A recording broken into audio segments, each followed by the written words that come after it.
En décembre 2020, le département de l'Essonne a désigné les lauréats du prix citoyen qui récompense les jeunes Essonniens âgés de 18 à 25 ans pour leur engagement citoyen.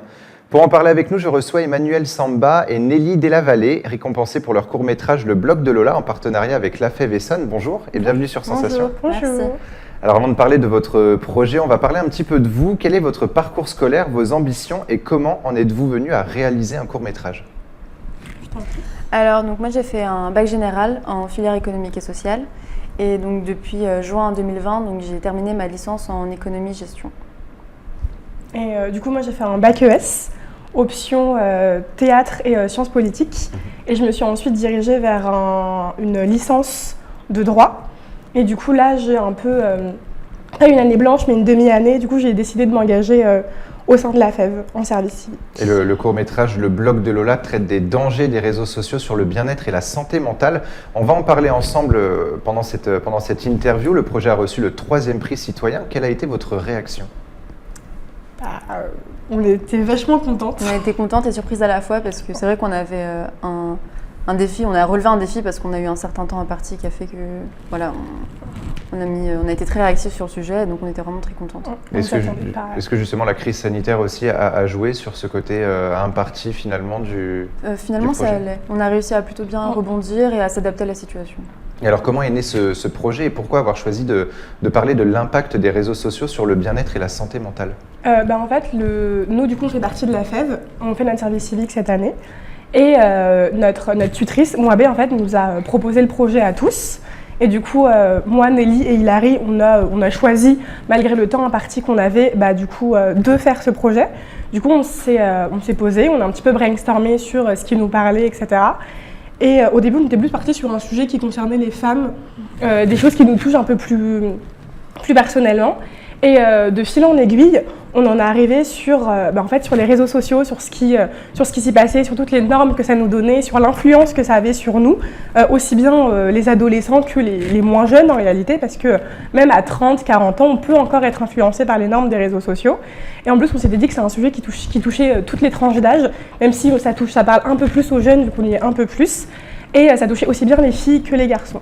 Et on se rend compte aussi que les personnes de 30-40 ans qui avant n'avaient pas justement les réseaux sociaux finalement s'y mettent aujourd'hui. On le sait, le harcèlement est un danger également sur les réseaux sociaux. Est-ce que c'est aussi un thème que vous abordez dans votre court-métrage ou vous êtes vraiment concentré sur la santé mentale ?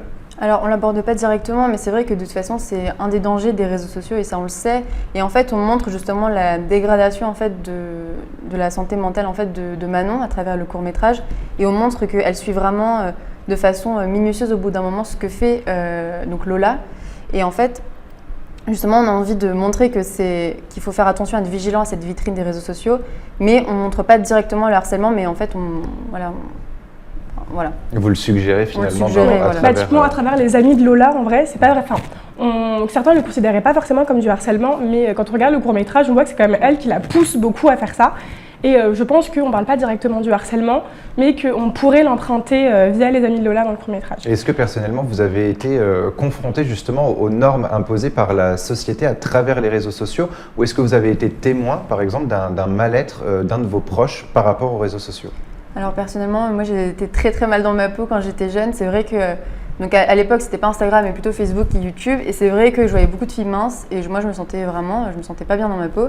Et c'est vrai que ça m'est déjà arrivé de me retrouver en fait à faire du sport juste pour essayer de perdre du poids. Et c'est vrai que c'est quelque chose que j'ai ressenti et je pense que je suis pas la seule et même autour de moi avec mes amis je le remarque. Et pour vous ? Moi je sais que au début du collège. J'avais pas forcément de téléphone, puisque j'ai eu un téléphone que très tard, mais forcément les amis, etc., la tablette. Et moi, je sais qu'en 6e, 5e, j'ai été confrontée au fait que pour les normes de la société, j'étais beaucoup trop grosse, beaucoup trop poilue, alors qu'en soi, on est en 6e, 5e. Et moi, je sais que du coup, petite, je me suis énormément remise en question. Je sais que très jeune, j'ai voulu faire énormément de régimes vomitifs, etc. Ouais. Et du coup, c'est en grandissant, en parlant avec mes parents, les professeurs, que je me suis rendu compte que les normes que la société nous imposait, pour la plupart, ne sont absolument pas atteignables. Typiquement, Barbie, qui est l'une des normes parfaites de notre société, on a prouvé scientifiquement qu'elle ne tiendrait pas debout. Et du coup, moi, ça me tient à cœur de dire aux petites filles, aux petits garçons et même aux plus grands qu'on n'a pas besoin de se confronter aux normes de la société pour être heureux. On peut faire un 42 et vivre très bien, quoi. Alors, votre projet a été réalisé en partenariat avec la FEV Essonne. Vous l'avez dit tout à l'heure, est-ce que vous pouvez nous présenter justement un petit peu la FEV Essonne? Qu'est-ce que c'est? Alors la FEV, donc c'est une association en fait qui a pour but de pallier aux inégalités en fait scolaires qu'il peut y avoir, et donc il y a différentes façons avec lesquelles on peut intervenir auprès de la FEV.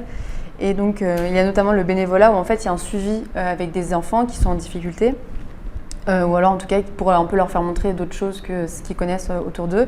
Et donc voilà. Je ne sais pas si tu as d'autres choses à ajouter. Ouais, et du coup, nous, typiquement, on a choisi d'être VER, donc volontaire en résidence. Et du coup, on travaille dans les collèges.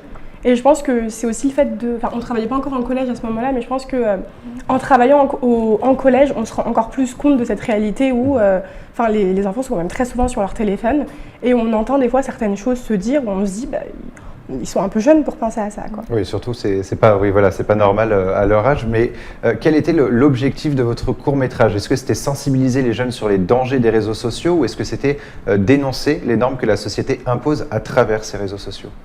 Pour ma part, c'est vrai j'avais envie de dénoncer aussi justement les normes qu'on retrouve beaucoup sur les réseaux sociaux. C'est vrai que en fait, c'est seulement récemment où j'ai commencé à remettre en question les comptes que je suivais sur Instagram, par exemple. Et donc, en fait, je voulais vraiment dénoncer tout ce que je suivais avant, que je ne suis plus aujourd'hui, pour montrer que qu'on nous montre des normes et qu'il ne faut pas forcément les suivre, parce que c'est pas forcément comme ça qu'on se sent le mieux. Mais aussi, du coup, on montre que on avait aussi envie de sensibiliser les jeunes pour leur montrer que vraiment rester soi-même, c'est très important. Et c'est vrai qu'au collège, dès qu'on essaie d'être un peu soi-même et d'essayer d'être un petit peu, on va dire, d'être honnête, ça passe pas toujours, parce que c'est pas un âge où on l'accepte, et on voulait aussi montrer ça. Et selon un sondage fait en 2017, Instagram serait reconnu comme le pire réseau social pour la santé mentale des jeunes. Beaucoup se mettent en scène avec un corps de rêve. Est-ce que pour vous, Instagram est vraiment un danger pour l'estime de soi?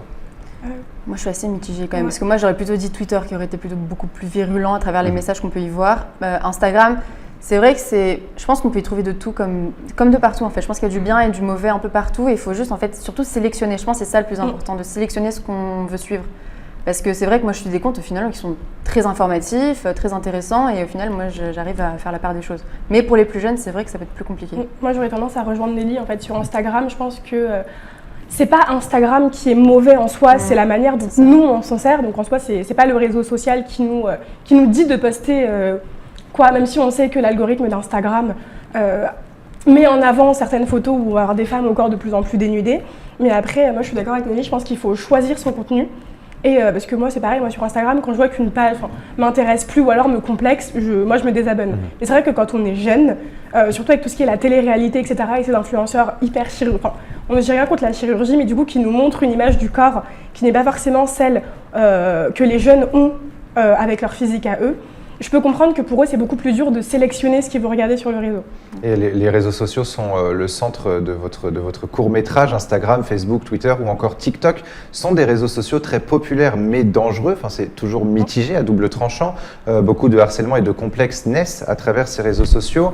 Mais on a aussi l'occasion de faire la connaissance de personnes qui s'assument avec leurs différences. Je pense notamment à la TikTokeuse Meryl B ou l'Instagrammeuse Coucou les Girls, qui prônent justement cette acceptation de soi et rejettent les normes imposées par la société. Est-ce que ce sont de bons exemples à suivre justement aujourd'hui, cette acceptation de soi et ces personnes qui osent montrer leur corps qui n'est pas justement en norme avec la société, enfin avec ce que la société nous impose? Moi j'adore Coucou les Girls, du coup je la suis. Moi ce que j'aime beaucoup, c'est que justement elle est honnête, et surtout que elle a vraiment, il y a ce côté d'acceptation de tout le monde, et aussi elle est franche dans ses propos, elle se dévoile, et moi j'aime beaucoup, et en fait je me ressens en elle parce qu'elle se montre normale. Des fois elle va faire des grimaces dans ses stories et je me dis on a pas besoin d'être tout le temps beau à chaque fois, et moi ça j'aime beaucoup, et elle n'est pas la seule à le faire aussi, mais en tout cas je trouve ça vraiment génial. Ouais, moi je rejoins Nelly, moi je suis pas beaucoup Coucou les Girls, même si j'aime beaucoup son message, et quand je tombe sur une vidéo d'elle c'est toujours un plaisir de la regarder.